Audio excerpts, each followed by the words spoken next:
Sachez que lorsque vous tapez sur internet perruque aux cheveux afro, majoritairement vous trouvez des perruques aux cheveux afro, mais sur des sites de déguisement. Mais c'est qui celle-là? Mais c'est qui celle-là?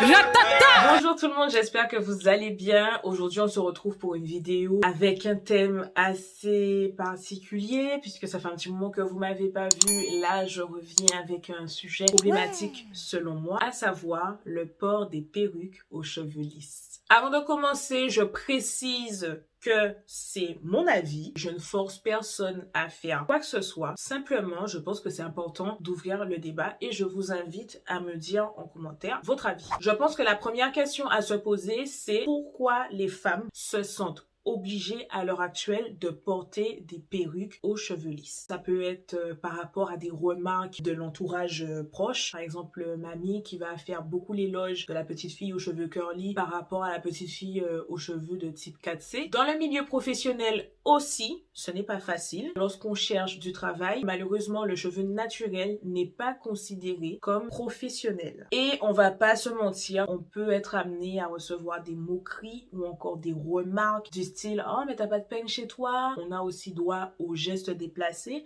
Donc, les gens qui ont ce besoin-là de toujours toucher le cheveu.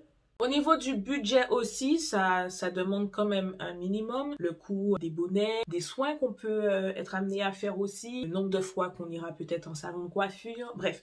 Tout ça, ce sont des choses quand même qui ne sont pas négligeables. Et bien évidemment, il y a aussi le manque d'expérience, puisque c'est vrai que lorsqu'on passe du cheveu défrisé, c'est-à-dire qu'on a très jeune défrisé en fait nos cheveux et qu'ensuite on passe aux cheveux naturels, il y a la différence déjà de texture et puis au niveau des coupes aussi on n'est pas forcément inspiré. Donc voilà, on va dire que ce sont les points qui peuvent amener une personne en tout cas à porter des perruques. Maintenant, pour moi, le problème en soi n'est pas le port de perruque, mais le choix de texture du cheveu, à savoir, en général, souvent lisse au lieu de crépus. D'ailleurs, j'attends vos avis en commentaire, mais pour ma part, je me dis que avec tout ce qui se passe en ce moment, si on veut réapprendre, on va dire, à s'estimer, si on veut se réapproprier, en fait, notre culture, déjà en tant que personne noire, mais surtout en tant que femme, ça commence par les cheveux. Quand une personne met tellement de perruques lisses qu'on puisse oublier à quoi ses cheveux naturels ressemblent, je suis désolée, mais pour moi, il y a un problème. Je prends l'exemple des personnes qui mettent des perruques aux cheveux lisses longs parce que justement, eux, ils ont les cheveux naturels courts et qui veulent voir à quoi ça ressemble. Donc, pourquoi pas le faire avec une perruque crépue longue? Je pars du principe que si déjà nous-mêmes, en tant que personnes noires, on donne l'habitude aux gens de voir ce genre de texture de cheveux, ben en fait, on a tout gagné. Donc, à un moment donné, cette évolution-là, elle commence déjà par nous. Donc, si nous-mêmes, on ne se lance pas, qui le fera pour nous? Parlons par exemple du mouvement Nappy. Dans le même mouvement Nappy, il y a deux camps. Il y a ceux qui jusqu'à présent le sont encore, c'est-à-dire que ce sont des gens qui sont assidus, qui sont encore avec leurs cheveux naturels, qui en prennent soin, qui ont réussi à s'adapter à leur texture de cheveux. Et il y a eu le deuxième camp, donc les gens qui ont repris du coup le défrisage parce qu'ils n'ont pas réussi à manier la texture naturelle de leurs cheveux. D'ailleurs, ce serait bien que ces gens-là nous expliquent pourquoi ça n'a pas marché et comment faire pour y remédier. Est-ce que c'est à cause du budget? Est-ce que c'est à cause du manque de temps? Enfin, voilà. Comme ça, au moins, de connaître déjà en fait cette problématique-là pour réussir en tout cas à trouver une solution. Je pense que ça peut déjà être pas mal. Ensuite, il y a des gens qui disent qu'ils portent des perruques pour justement faire en dessous des coiffures protectrices.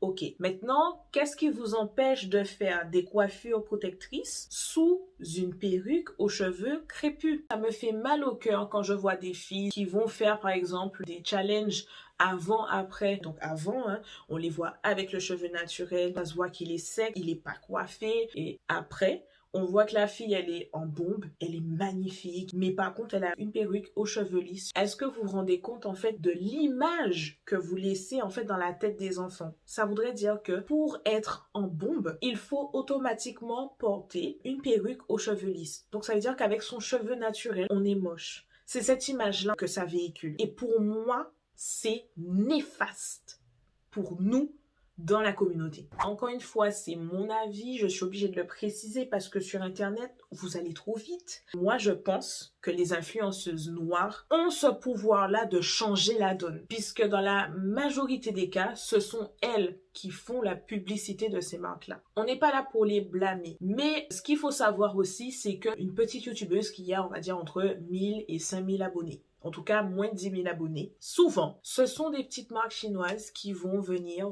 proposer des partenariats. Quand ils vont proposer des partenariats perruques, ce ne sont jamais des perruques afro qu'ils vont proposer.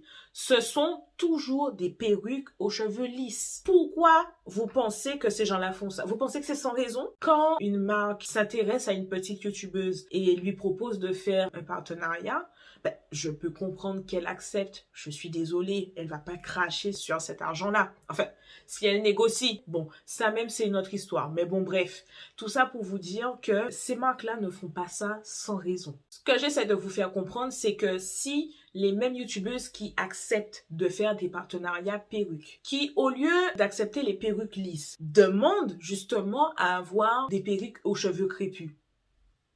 C'est comme ça que ça commence, hein?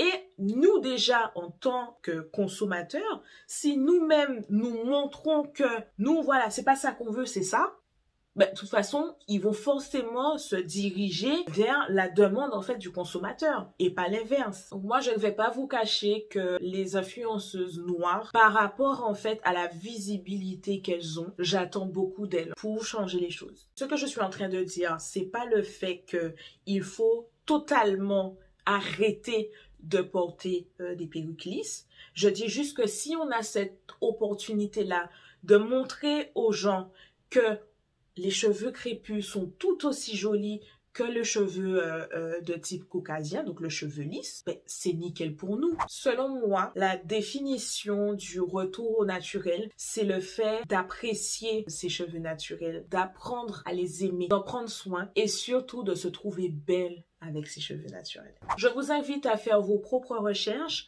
mais sachez que lorsque vous tapez sur Internet perruques aux cheveux afro, vous trouvez des perruques aux cheveux afro, mais sur des sites de déguisement.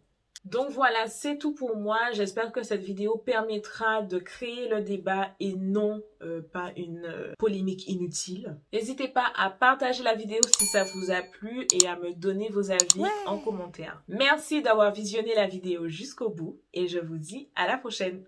Ciao, ciao! Back like domino, bingo over this dog. Back like domino, bingo over this